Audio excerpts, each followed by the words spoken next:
اور جب قادسیہ فتح کرنے گئے سعد ابن ابی وقاص تو وہ بھی منظر تھا کہ بیچ میں دریا حائل ہو گیا.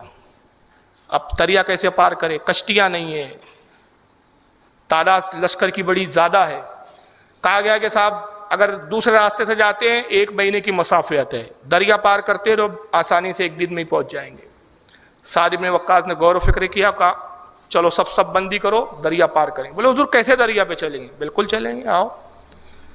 دریا میں اپنے گھوڑے کو اتارا اور ایک جملہ کہا کہ اے دریا, تو جانتا ہے کہ ہم محمد صلی اللہ علیہ وسلم کے غلام ہیں, ہم اللہ کے دین کی بلندی کے لیے بڑے ہیں, امیر المومنین کے ہم سپاہی ہیں, اگر ہم حق پر ہیں تو ہمارے لیے راستہ ہموار کر دے.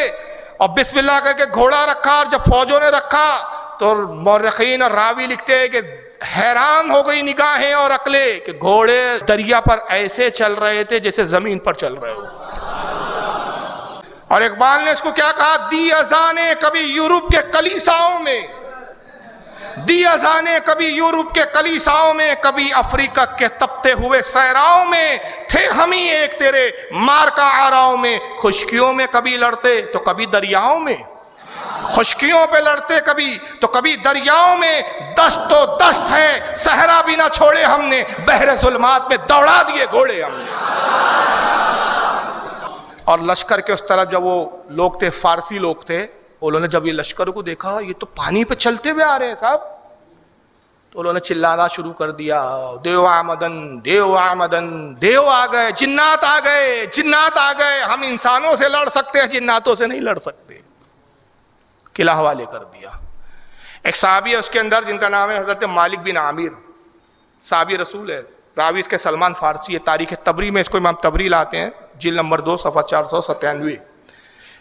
امام تبری کہتے ہیں کہ مالک بن عامر گھوڑے پہ بیٹھے, وہ جب گھوڑا چل رہا تھا وہ بھی لشکر میں شامل ہے. انہوں نے سوچا بھائی گھوڑے پہ تو ہم بیٹھے چلے جا رہے ہیں, ہم تو نہیں ڈوب رہے, گھوڑے بھی نہیں ڈوب رہے, ذرا کوئی چیز دیکھے ڈوبتی ہے کیا. ان کا پیالہ تھا ان کے پاس, ایک پیالہ نکالا, چھوڑا, وہ ڈوب گیا تھا. دریا کے اس پار چلے گئے. حضرت سلمان فارسی فرماتے ہیں کہ سعد ابن وقاص کھڑے ہو کے خطبہ دیتے, کہا کہ لوگوں کسی کی کوئی چیز گم تو نہیں ہو گئی. یہ مالک ابن عامر بڑھتے, حضور میرا پیالہ.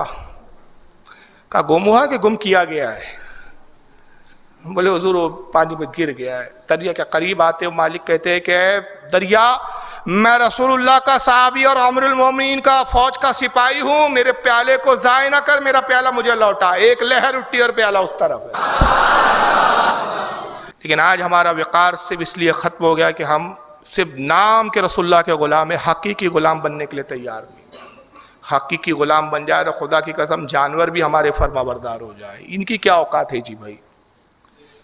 مصر جب فتح ہوا, عمرو ابن عاص رضی اللہ تعالیٰ عنہ جس گورنر بنائے گئے وہاں کے, ہر سال دریائے نیل کو ایک بلی دینی پڑتی تھی.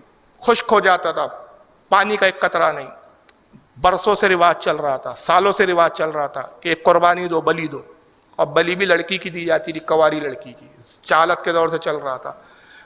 دریا نیل سوکھ گیا صاحب. لوگ آئے, کہا ہے عمرو ابن عاص یہ ہر سال دریا سوکھتا ہے, اس کا طریقہ یہ ہے, برسوں سے رواج چل رہا ہے, صدیوں سے ایک بلی دینی پڑتی ہے. آپ نے فرمایا اسلام ایسی سب بری رسموں کو ختم کرنے آیا ہے, اب یہ سب نہیں دی جائیں. کہا پھر دریا جاری نہیں ہوگا؟ کہا نہیں انشاءاللہ جاری ہوگا, آؤ دعا کریں. دعائیں ہو رہی ہے, دریا جاری نہیں ہو رہا ہے. اور وہ جو تومات پسند قسم کے لوگ تھے ان کا یقین اور بڑھ رہا ہے کہ بھائی جب تک بلی نہیں دی جائے گی پانی جاری ہوگا ہی نہیں, خوش کا خوش ہی رہیں گا دریا. انہوں نے کہا عمرو ابن عاص آپ کو بلی دینی پڑیں گی. فرمایا نہیں, اسلام ایسے بلی اور ایسی قربانی کی اجازت نہیں دیتا. انسان کی قربانی نہیں ہے اسلام میں, حرام ہے. آپ نے خط لکھا حضرت فاروق اعظم کو, حضور یہی ہے ماجرا, کیا کیا جائے. حضرت عمر نے خط لکھا, کہا عمرو اس خط کو دریا کے بیچوں بیچ میں ڈال دینا. خط کا مضمون کیا تھا؟ بسم اللہ الرحمن الرحیم, اے دریا اگر تو اپنی مرضی سے چلتا ہے تو پھر ہرگز نہ چل, ہمیں تیری کوئی ضرورت نہیں. اور اگر تو اللہ کی مرضی سے چلتا ہے تو عمر ابن خطاب تجھے حکم دیتا ہے کہ جاری ہو جا اور پھر کبھی خشک نہ ہونا. دریاؤں کو حکم دیا جا رہا ہے, دریاؤں پہ حکومت ہے. خط گیا صاحب, حضرت عمرو عاص نے پڑھا اور ہنس دیا. جب خط زمین پہ رکھا اور جو پانی ابلا زمین سے اور جو اچھال آئی 16 ہاتھ تک بڑھا, اور آج تک مورخین لکھتے وہ تاریخ اور آج کی تاریخ ہے, اس کے بعد آج تک دریا نیل کبھی سوکھا ہی نہیں. آج تک نہیں سوکھا سا. اس کو ابن کثیر نے لکھا ہے البدایہ والنہایہ میں جلد 7 صفحہ 211 پر.